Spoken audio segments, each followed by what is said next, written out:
Hello, hello, hello, beautiful people. Good morning, good afternoon. Happy blissful day to you all out there. My name is Quentin, aka Mr. Awesome, formerly known as Awesome Q, whichever one floats your boat the best. Today we'll be doing a live recording with the one and only Renay. I'm gonna let Renay introduce herself in the beginning, and we're going to get into today's show. This was one of the exciting special guests I had wanted to feature. She is a nutritionist specialist. She knows what she's talking about, guys, and she's pretty awesome at what she does herself. We finally got her live today to be able to talk to us and share some insight with us about everything she's going through and what she's been through. So we'll go ahead and get her live on. Hey, Renay? Yes. Okay, so I got everything going. We're actually live right now. And go ahead and introduce yourself to everybody listening. All right. So my name is Rosalyn Renay, and I am a registered dietitian. And I started on this journey because I wanted to share my personal journey of healing myself through a naturopathic, plant-based lifestyle. I was diagnosed with lupus back in 2002, and I went through so many different changes with my medicine. Doctors were basically experimenting on me, and no one could ever figure out what was going on specifically. So once I got to an age where I could really make my own decisions, I got to college and I started learning more about nutrition because that's what my major was. And I started seeing all these videos and reading all these books and things. And so I started just changing up my diet along the way while I was learning. And so eventually I just started taking away all the processed foods, the meats, the dairies, little by little. How long of a process, because that's still something so unique for me to hear this day, to this day, how long was it process of you to cut basically almost every person in America weakness off as far as fast food, sweets, meats, all that stuff? So it took, well, I'll back up because while I was living at home back in high school and everything, we didn't really eat a lot of fast food. My mom cooked a lot, and we didn't do a lot of junk food either. On occasion, like we would have the Little Debbie cakes and all that stuff. And so you grew up in a slightly different household than most Americans, as I can see, because it's completely opposite of mine. My mom is a snack person, like load the house up. I'm not saying we never had them, but we not as much. I wasn't a big candy person. Like, we had them in the house, but I didn't eat them a lot because my brothers and stuff, they ate them. But as far as me, I didn't really eat a lot of snack food. I preferred just real food. Right. So that wasn't something that I preferred. But we definitely had it, yes. So, we definitely grew up in the normal household. Okay. And just what was your worst problem? Because I know mine is stuff like candy and chips. What was your worst snacking problem before you completely changed your lifestyle? I would definitely say chips and chocolate. Ice cream. Definitely ice cream was something that I consumed regularly. Whether it was like an ice cream bar or like I would get a scoop of ice cream from somewhere. Definitely ice cream was my issue. There you go, the ice cream. So essentially what I tell people is, virtually I'm not looking for you to stop every single thing, but control at anything in life is, to me, balance. The mastery of all trades, right? When you're doing anything too excessively, whether it's good for you or bad, if it's good, it can turn into something bad, and if it's bad, it's just going to get worse. So it's just that control and mastery of balancing what you do and what you don't do, and for various reasons why. So your story is very special compared to anybody else because of the simple fact that you did have lupus, and it was something as far as what I consider very, very serious, right? And you almost had to change your lifestyle or keep facing the consequences of a journey you didn't want to keep enduring, correct? Correct, yeah. And give us a little insight, because there are people out there that share similar characteristics to your story that figure in, for some reason, put in their head that there is no other option, right? And I always want to tell people this: if you tried everything, listen, if you try everything, you wouldn't feel like there was no hope, because there's always a way in this world in life. So that's why I always found your story special, because you didn't try one or two things and give up and realize it wasn't for you. This isn't your calling. I give up. This is my life. You completely changed your life all the way around for a better life for you, correct? Correct, yes, absolutely. And just share with us a deeper insight, one-on-one level, about everything you had to endure, how you really had to change things. It wasn't some let me start, stop type thing. It was, I had to do this because I got tired of, I would guess, like the pain, correct? Oh, yeah, absolutely.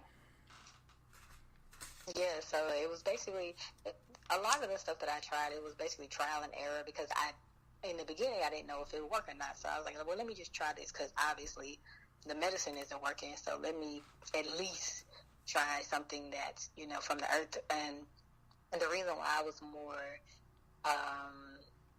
willing to try, the natural ways, because growing up, I grew up around a lot of older individuals. I grew up around my great-grandmother and some of her siblings, and my grandmother and her siblings, and they still, grew their own food. Mostly, they were always outside, and so seeing that growing up, that definitely influenced my path of the naturopathic way of nutrition and just everything else.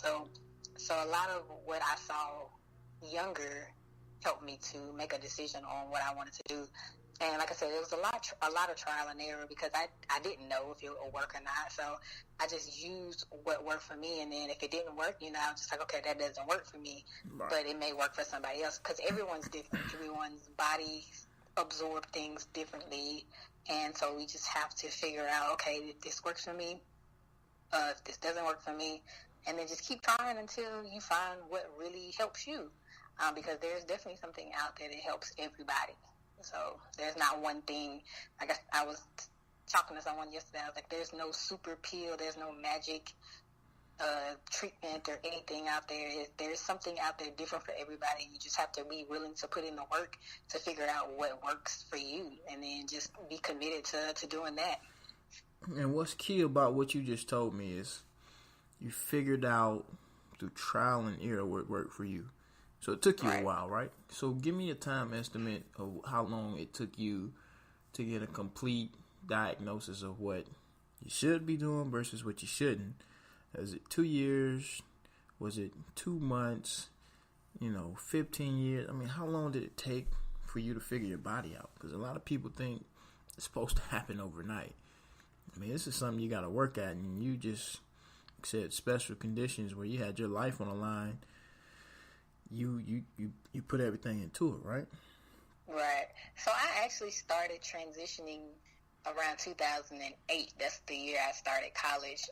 Like I said, I started on all these classes and things, and that's when I really just was making up in my mind that I wanted to make a change, even though, yes, I was still eating, the fast food and all that stuff, because, I was in college and I wanted to have fun and all that stuff. So I was, still eating the bad stuff, but I was more cautious and I was paying more attention to my body. So, like, whenever I would eat something bad, I would pay attention to see how my body would react. And if it didn't react in a good way, I knew that wasn't good for me. So around 2008 is when I actually started. 2010, though, was when I was already vegetarian for the most part in 2010. And every month, I would really every week, I would try something a little differently by taking different things away. Because around 2010, I was only consuming fish, dairy, and occasionally I would eat chicken. And so I really, just, like I said, just taking away different things every week. So when I actually started to see results was in 2000, towards the end of 2010, because by the end of 2010, I was pretty much fully vegan. I had stopped eating meat. I stopped eating a lot of the dairy. I was mainly eating fruits and vegetables, so I was mostly vegan by the end of 2010. And I think I went back to the doctor to get a checkup. It was, I think, August 2011, and my test results and things were pretty much clean. I still had a couple of things that were a little off, but for the most part, everything was good. And then by the end of 2011, like around December, I went back because I had made some more changes, and that's when they told me, oh, your test results are clean. You know, there's nothing, because they were taking like multiple tests, because they were like, this can't be right, something's not right. Right. And they were like, what are you doing? Like, what have you been doing? So even with me, let me make sure I got it right, because I'm hoping everybody has a visual where they're following along. So it took you about 2 years of a complete dietary change before you saw a change, right? Correct. Yes. And then about year 3 in, you was just like, this is full blown in commitment, and I'm seeing it, I'm feeling it, and it's working. Mm-hmm. And then after that, so forth, you're all good to go. That's when they cleared you of your lupus conditions, correct? Yes. Mm-hmm. Awesome. So no overnight success stories. A lot of trial and error, right? And just grit and grind as far as figuring out what's going to work for you. And just like you said, no one story is going to be the same as far as what you completely did, other than the fact that you did it. So that's pretty amazing, you know. That 3 years is a long time. That it is, but when you're doing it, it seems like a long time, but it's really not. Like, if you think about it, because when you're constantly doing something and you're constantly like focused on one thing, it goes by pretty quick. Because it seemed like a long time to me at first, but then I looked up and I'm like, whoa, that went by pretty quick. So yeah, it was definitely a process, and but it was worth it. It was I tell anybody, you know, especially if you have a chronic illness, you know, it doesn't even have to be lupus, but anyone that has a chronic illness and they are suffering severely, you know, it's worth the try of figuring out, okay, if this works for me or not. Because most of the time, a lot of illnesses or diseases, the medicine does not work. It's only like a temporary fix. It's not a complete, okay, I'm done with this, I don't have to take this anymore. Like, no, it's usually just a temporary thing to get you over into the next day or the next month or the next year. So I definitely suggest to anyone to try whatever you can that's not harmful to you, but, you know, something that will help you to become the better version of yourself, like I did. And like I said, it was worth the sacrifices. It was worth, you know, not being able to, you know, go out with friends and to different bars and, you know, eating all this food and stuff. You know, it was definitely worth it. And I look at food differently now. It's not just something that This was a lifestyle change, is what you're trying to say. This wasn't no temporary ordeal. Yes, yes. So give us a complete visual, because, you know, we're at the turnaround point. Where are you at now? What is it doing for you? Why was it worth it? You know, and how are you continuing to well, in your case, I understand, but give the viewers a visual understanding of how are you staying committed.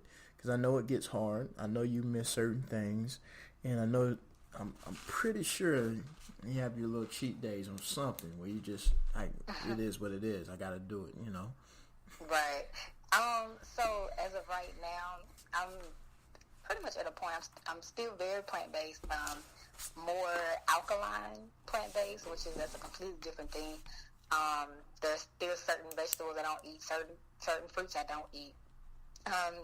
There are cheat days as far as like still love potato chips. I don't eat them as much, but I still, on occasion I'll indulge in some potato chips. And I still love ice cream, but I do non-dairy ice cream, so it'll be something made with coconut milk or any other non-dairy type of milk. And dark chocolates, I'll do things like that. So, but those things are very, very rare that I consume. Like I said, I still love them, but it's not like an everyday type thing for me. It'll be something that I do, whether it's a special occasion or if I just be wanting to celebrate something, if I accomplish something big, I was like, okay, I'm going to get some fries, or I'm going to get some potato chips or some junk food, something like that. Right now in my life, I'm actually focused on my body image. So I'm actually restructuring my body. So I'm doing more workouts, toning up a lot more, building muscle, because early on my weight definitely fluctuated a lot because I was losing weight fast, and then, if I would eat a certain way where I was eating like bread or something, my weight would go back up. So, and now I'm in a place where I'm really focusing on, okay, what weight do I feel comfortable at and how I want my body to look, do I want muscular, tone, whatever. So that's where I am right now. And like I said, my diet pretty much consists of all fruits and vegetables, no meat, nuts, grains, no meat, no dairy,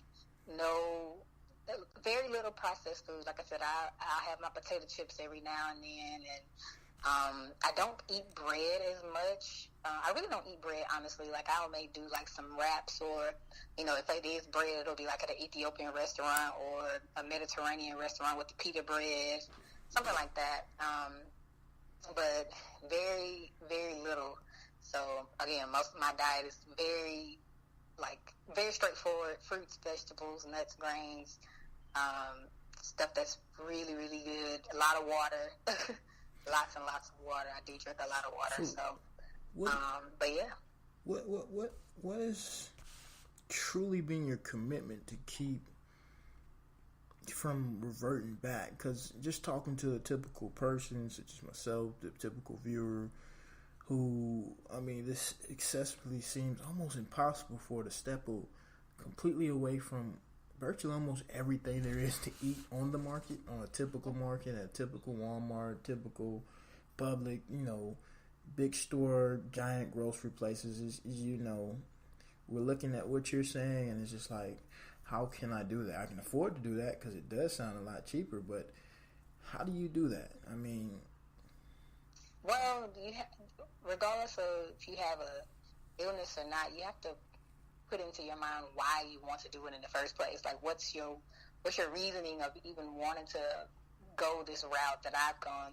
For me, it's because I've constantly put in my mind the thought of the way that I used to feel when I was sick, when I had to go back and forth to the hospital, when I was taking loads and loads of medications, because at one point I was taking like 40 pills a day, and I knew that I never wanted to go back to that. So that's my motivation to continue on with this lifestyle, because I just don't want to go back to that, and I don't want to feel like that. I don't want to look like that, and it's just a lot of different things, but mainly, again, just the way that my life used to be and compared to the way that it is now and the way that I feel. I definitely have a reason not to go back to that. You would dedicate 100% or 80%. I like to do things by percentages. How would you base, in percentage terms, your diet to changing your life and your lifestyle as far as where you were to where you are now? My diet, I would probably say it's about 90%. The rest of it is mindset. Because there's a lot of, especially when someone is dealing with illness, I tell people all the time, you, for so long, from like the age of 12 until I was like an adult. Like, I always heard, oh, you're going to always have this. This is something you're going to always have to deal with. You can never get rid of this. And that was something that I had to kind of debunk out of my brain. Right. I knew I wanted to end this, but I wasn't sure if it was possible, because I'd heard all of my life this was something I would always have to deal with. Right. So that was something that I had to get out of my head. Like, okay, yes, this is something that I want, and I need to make sure that I'm mentally prepared to do the work to be able to get it done. So I would say food is 90%. The rest is definitely mental structure, just straight up, determination and focus and drive, because it's very hard. It's definitely hard to do in the beginning, but once you get into your mind, once you get the momentum, you're all good to go, right? You're all good to go, yes. Mind, body, and spirit. And one thing I keep hearing you touch on is what is your why? Just like anything else in life, whether it's finances, health, education, your children, what's your why motivation that's going to get you up to get out the bed, to continue to keep doing it? And it's virtually all I ever tell people is life is so short. Typical average age is, I don't even think it's 65 anymore. I think it's finally starting to drop a little bit. And virtually some people live to 70 or 80, but that's still so short of a life. And to decrease it by abusing your body, whether it's mentally or physically, is so saddening. And you must stop letting people belittle you, because sometimes it's so subconscious and you don't see it, you don't understand it. It's in wording. People are saying it to you. People are just, in your case, prescribing you stuff, acting like there is no other way, because even they're limited to what they're willing to express and how big they're willing to think. Right. You got to think outside the box, because absolutely, as a human being in this lifetime, in this world, if there is a way and you have the will, you can achieve it. So, it's truly a blessing to hear your story and the commitment level you put into it and why. Like I said, basically because you understood where you was and you understood where you wanted to be. Honestly, where would you feel like, how long has it been, first of all? How long has it overall been? It'll be 9 years this summer. It'll be 9 years in June, actually. So 9 years. 9 years ago, if you didn't do everything you committed to nowadays, where would you think you'd be at in life right about now? If I hadn't changed anything? If you hadn't made the change, you were still eating processed food, junk food, the fast foods and all that stuff. If you hadn't made the change to basically have a new lifestyle, where would you be at right now? You'd be in hospital somewhere? Do you think the extreme would have happened? Do you think you would be dead? Be honest with us.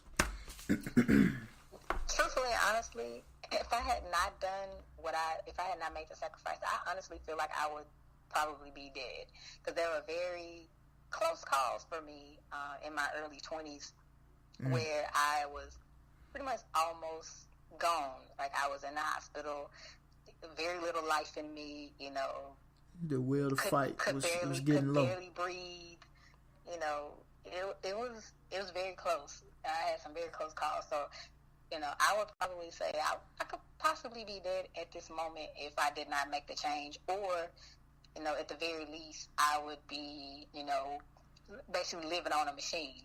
There you go. And the something machine, like that. So. The machine can be pills, and that's what I tell.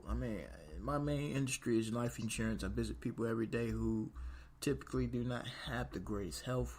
What I am forced to see is a day-to-day thing where people are handing me bags of medications, and every time, I don't just say it in my head anymore. I say, "Hun," or "Sir, what are you going to do if we have a natural disaster, or the pharmacy industry decides to shut everything down for a day?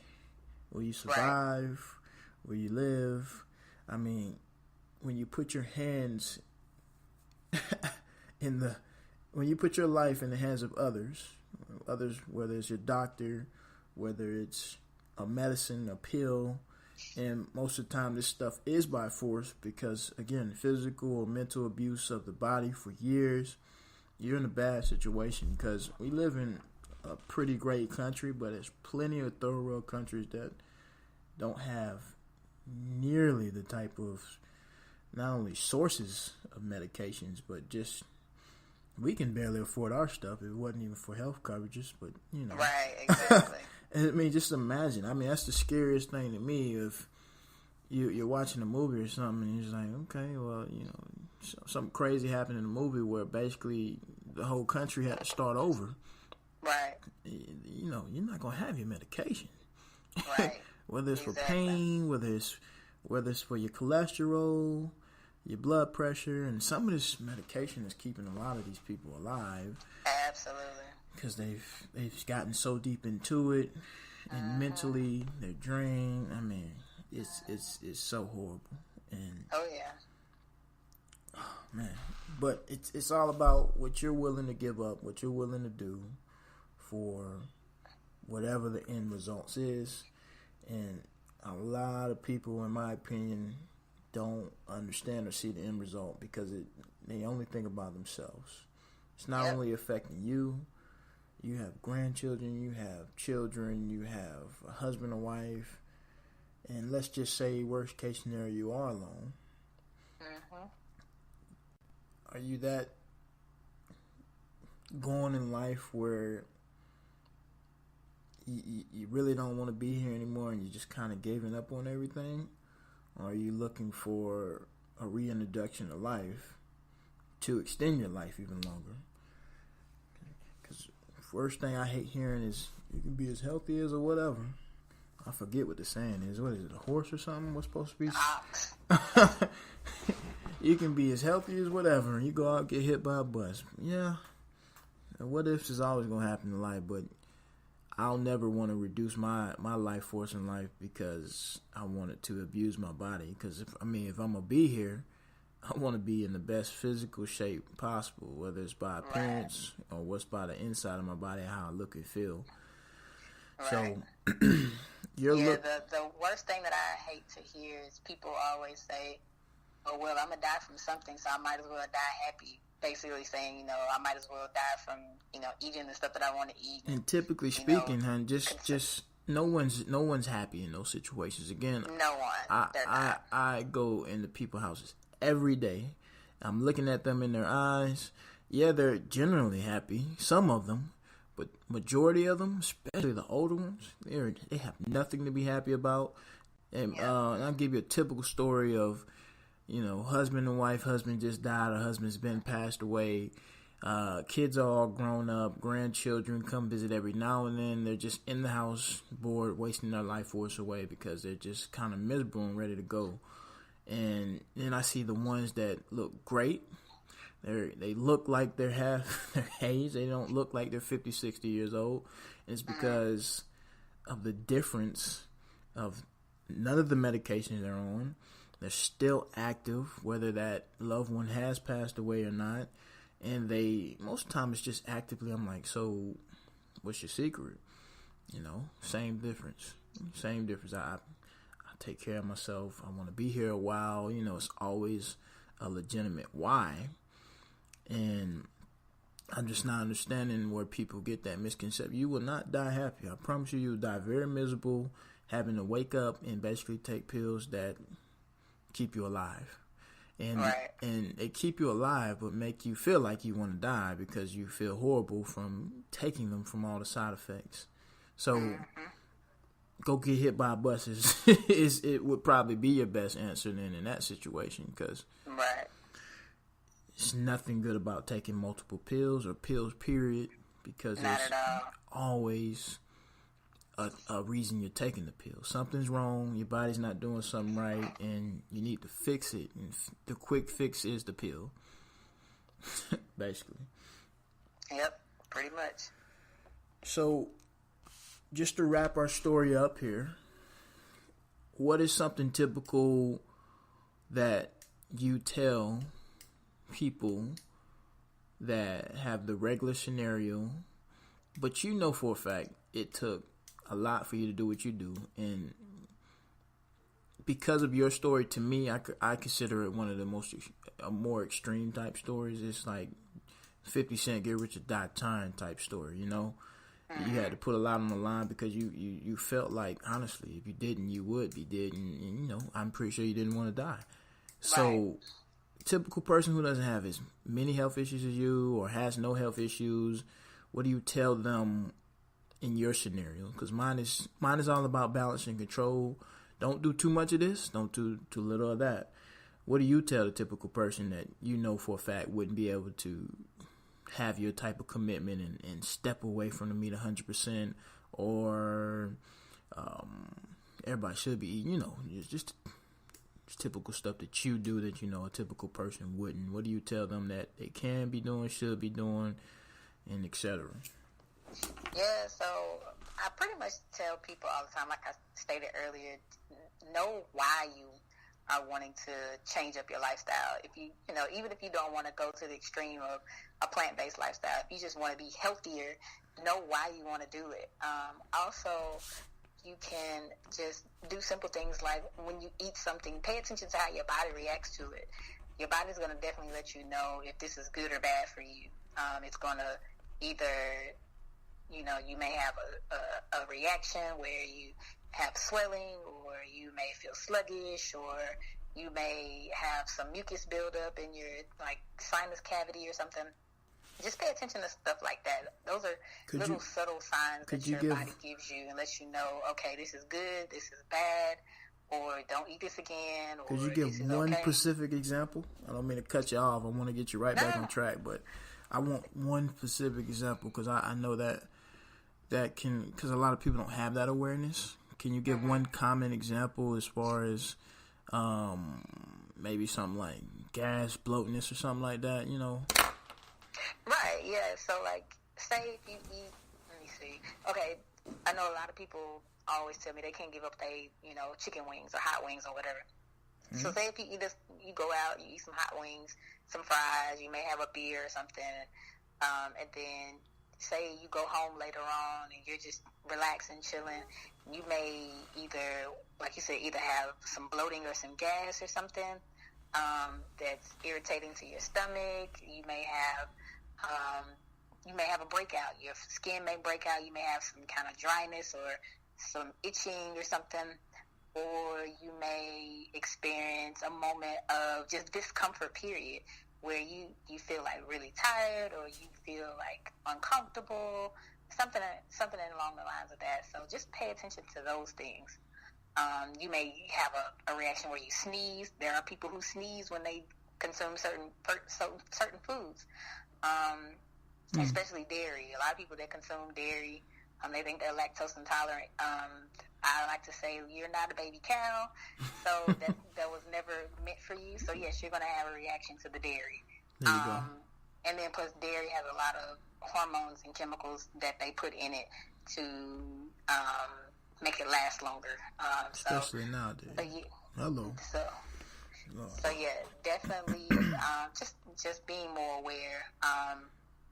And if it's something that happens constantly, then yes, you are having a reaction to that particular food. Because a lot of people, especially meat eaters, they eat the same thing all the time. So you know what's working, what's good for you and what's bad for you. You like it so much that you don't want to give it up. So just pay attention to what you're putting in your body, and yeah, just go from there. Now, let's just wrap it up with your credentials. Go ahead and introduce yourself one more time. Tell everybody what's new about you, what you got coming up, what you're trying to do for people, because I know what you're doing, but I just want you to, let everybody know. And don't be afraid to put your credentials in there. Yes. So, again, my name is Rosalyn Renay Terry, but you can find me on social media as Rosalyn Renay. I am a registered dietitian. I am also a holistic health coach. And I currently, as far as things that I have going on, I have a couple of events coming up this summer, something coming up in May, actually, here in Atlanta, Georgia. I don't have the details just yet. So once I get the details, I'll be able to share them on my social medias, and that way everyone will know. I do offer consultations and coaching. You can find that on my different social media outlets. I'm working on my website, so I don't have a website up just yet, but Instagram, Facebook, Twitter, YouTube, you can find me, Rosalyn Renay, and you can click on my Linktree account, and you'll be able to access everything that I offer as far as consultations, packages, coaching sessions, and all that stuff. There you go. Is your consultations free, or? The consultations are not free because usually, especially in the health field, they take a little longer because they used to be free where people, I was like, okay, 30 minutes or an hour, we can do it, but then they end up turning to like 2 hours, and I'm like, I need to start charging for these. Time is money, people. Time is money. Just want to throw that out there. So I definitely charge for my consultations, but they do come with, something at the end. You get a meal plan and all that stuff, so you do get something with that consultation. There you go. So people, get your coaching calls in. Go ahead and if you're looking for a change in life, specifically in Renay's field of interest, which is the plant-based diet, right? Yes. Mm-hmm. But I work with anybody. You don't have to want to be plant-based like me. But your specialty is plant-based, right? Yeah, but I'm definitely strategically plant-based. But I definitely try to make sure that I, stay open to everybody, because I know everybody doesn't desire to be plant-based, but I definitely make sure that I let them know the importance of eating mostly plants. There you go. So there you go, people. It's been a lovely, lovely episode with you, a lovely chit-chat. And I appreciate you coming on board, and I already know we'll have some more episodes planned ahead to get a little bit more specific into your mind as far as such as why the plant-based diet is so effective, why has it worked for you, and how could it work for other people, all that type of stuff. So that'd be pretty exciting to hear that on myself, because I'm not 1,000% into the plants, but I do know the importance of eating my plants and vegetables and all that type of stuff. So that'll be pretty interesting to hear. So I can't wait to tune in again. I really appreciate you coming on board. Thank you for having me. Spitting some great advice to us. So no problem. Thank you again for having me, and I appreciate all of your time, everyone, for tuning in. And preferably everything that I've stated has been helpful to you, and that I look forward to working with anyone who desires to work with me. There you go. Well, we appreciate you. Thank you. All right. Well, people, that was Miss Rosalyn Renay herself. I thank everyone that's still listening. I hope you be back for more episodes. We'll have more special guests that's focused in on other beautiful things in life that can help you not only find the motivation, drive, and desire, but also implement a way, a path, and direction for you. That is the purpose of these consultations, these coaching calls, these people who have had any type of normal day-to-day pains and problems just like you. You're not alone. We're all in this together. We can all learn together. Just choose to make a decision, and the decision can lead you in many, many powerful ways. So, as usual, it's been awesome with Wealth is Health Club, Mr. Awesome, aka Awesome Q. We're always in this to help you achieve a higher standard in your health, fitness, and wellness. Wealth is Health Club, a learning experience where we look to get to help people get actively involved in finding a simple but effective lifestyle in health, fitness, and wellness. To be easy. See y'all next week.